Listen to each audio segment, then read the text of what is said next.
Hello, welcome to the Jones Zone.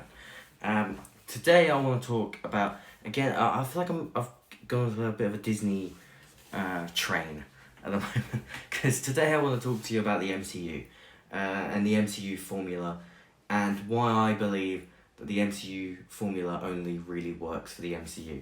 So to understand what I mean when I'm talking about the MCU Formula, I'm talking about the phases, how the Marvel Cinematic Universe was built, and why it won't work for other cinematic universes that are trying to get off the ground.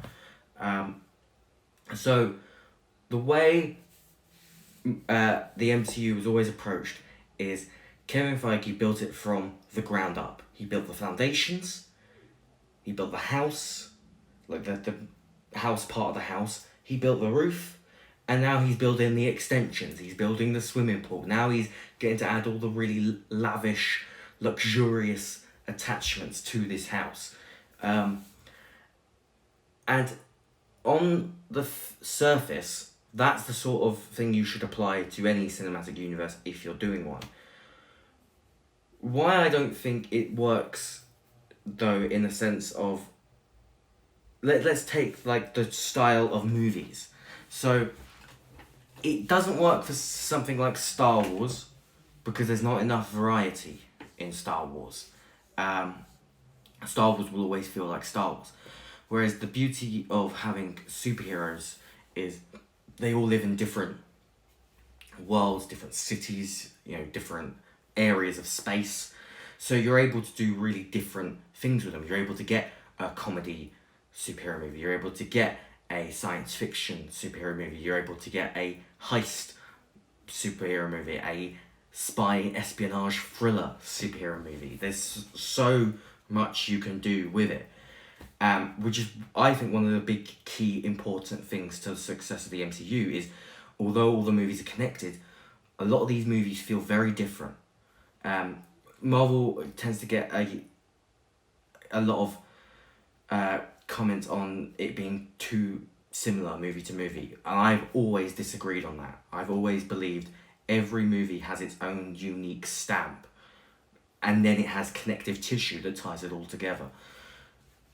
So it wouldn't work for things like Star Wars, because you can't do Star Wars movies much. You can't do them very differently to other Star Wars movies. I think The Mandalorian, however, is an example of how you can do something a bit different, because The Mandalorian feels like a space western set in the Star Wars universe. However, the locations to Star Wars will always feel very similar, and that's one of the big key problems. Same goes for the Universal Monsters universe, whatever they're trying to do there, the Dark Universe. Again, there's not enough variety. So what universe can it work with? DC. I've always been a big firm believer that if DC had done what Marvel did from the get-go, it would have taken off a lot quicker. And now it's sort of, DC sort of feels like they're doing their own thing, but they're actually doing the building it from the ground up sort of model without really saying that that's what they're doing, because they're just making a lot of offshoot movies. Some might connect, some might not, and I think they're just waiting for the right moment to go boom, here's our universe. So yeah, that's my thoughts on what I call the MCU formula.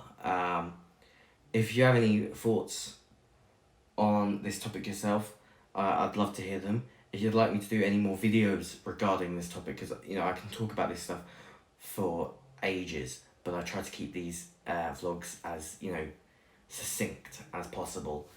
So I'm happy to do more short videos on things like this in the future.